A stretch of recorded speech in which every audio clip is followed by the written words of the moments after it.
Attorney, kailangan ko silang makausap uli. Kasi kailangan ko ipaliwanag sa kanila na wala akong kinalaman sa kidnapping. Isabel, kung gusto kanilang pagbintangan, hindi dito sa presinto, sa korte. Kapag nagtagal pa tayo dito, kawawa ka lang. Ma'am, ayon sa iyong mga statement, yung bago niyong pasok na yaya, ang may pakana ng lahat, hindi si Miss Salvacion.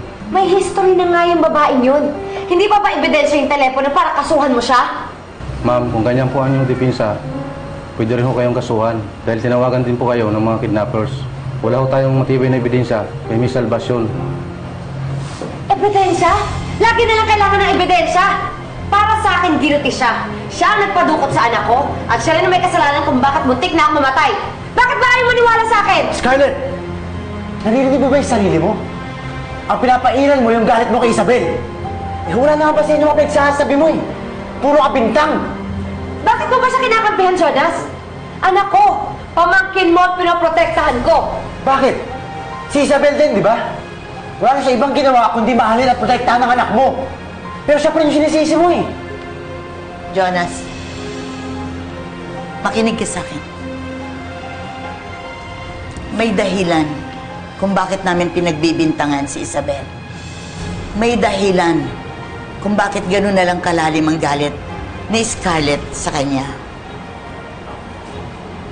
Ikaw, anong dahilan mo? Bakit mo siya kinakampihan?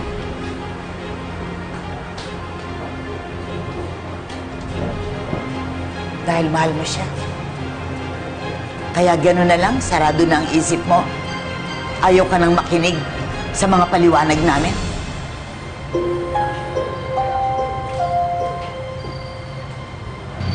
Oh, attorney, kailangan kong paliwanag sa kanila na inosente ako. Wala kang dapat ipaliwanag sa kanila, Isabel. May nag-iimbestiga na, okay? Kung meron silang gustong tanungin sa'yo, hindi sa ganitong paraan. Attorney, hindi niyo kasi ako maintindihan. Pilit kong kinukuha yung tiwala nila para sana makalapit ako sa anak ko dahil ito lang yung paraan. Kaya kailangan kong sabihin sa kanila na inosente ako.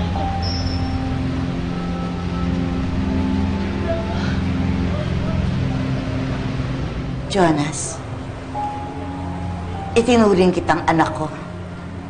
Pamilya na ang turing ko sa'yo.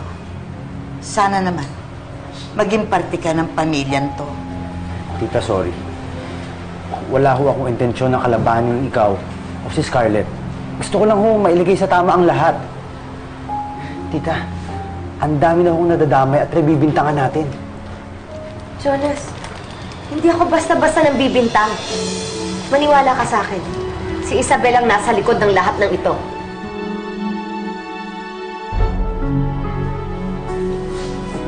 Nakalusot ka na naman. Hindi ko alam kung anong klaseng swerte meron ka. 2 beses mo nang kinukuha ang anak ko. Hindi totoo yan, Scarlett. Pwede ba, huwag mo ipagpilitan na may kinalaman ako dito sa pagkidnap kay Catherine? Ma'am Matilda. Ma'am, maniwala po kayo sa akin. Matagal mo nang niloloko ang pamilya ko. Magaling ka magpanggap. Magaling ka magtago. At higit sa lahat, magaling kang mambilog ng ulo ng tao. Ma'am, pati ba naman kayo naniniwala kayo sa kwento ni Scarlett? Ma'am, inosente po ako sa mga binibintang niya. Bitawan mo, mama. Bitawan mo. Hindi, Scarlett! Hindi totoo yung mga sinasabi mo dahil sinungaling ka! Ay! Wala kang karapatan na pagsalitaan ang masama, isa man sa pamilya ko.